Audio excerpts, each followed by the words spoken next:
आज के लेसन में हम जानते हैं हैज़ और हैव के बारे में। हैज़ और हैव होता क्या है और इसे हम कहाँ पे यूज़ करें। हैज़ मतलब है और हैव मतलब किसी भी चीज़ का पास होना या कोई भी चीज़ रखना, that is have. Both have and has indicate complete action. कोई भी एक्शन का कंप्लीट होना ये हमें हैज़ और हैव बताता है।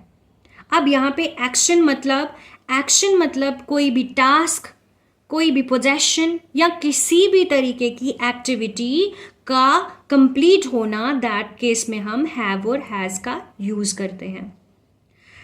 प्रेजेंट टेंस की बात करते हैं तो प्रेजेंट टेंस में हम हैव और हैज़ का यूज़ करते हैं, बट डिफरेंट सब्जेक्ट्स के साथ। अगर हम सेंटेंस फ्रेम करते हैं उसमें एक सब्जेक्ट होना चाहिए, एक ऑब्जेक्ट होना चाहिए, वर्ब होनी चाहिए, तो उससे कंबाइन करके हमारे पास एक सेंटेंस जो है वो फॉर्मुलेट होता है।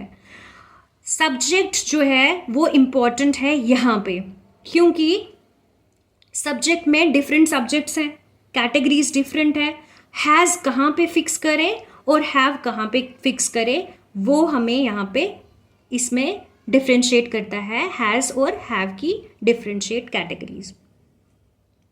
अगर हम हैज़ की बात करते हैं तो has is used with singular subject.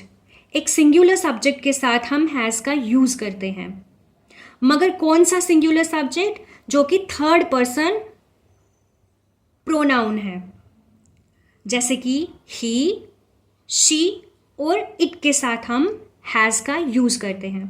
चलिए कुछ एग्जाम्पल्स के थ्रू हम जानते हैं कि हैज़ को कहाँ पे फिक्स करें। Example number first is she has a car.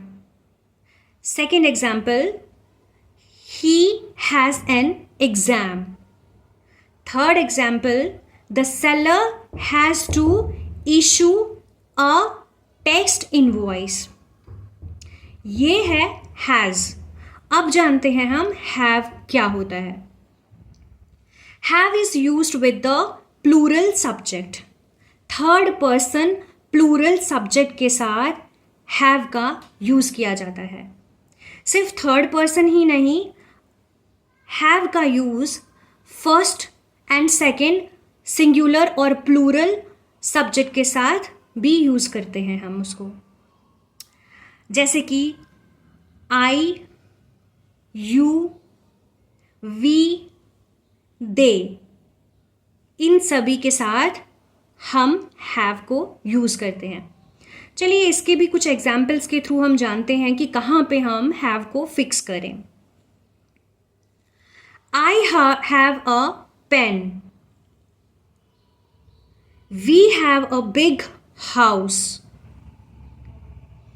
Do you have any money?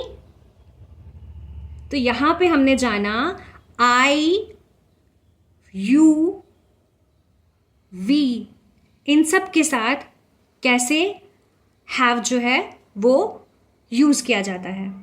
इसी तरीके से दे के साथ भी यूज किया जाता है। आई होप आज की इस लेसन में आपको क्लियर हो चुका होगा कि हैव कहाँ पे यूज़ करें एंड हैज़ कहाँ पे यूज़ करें।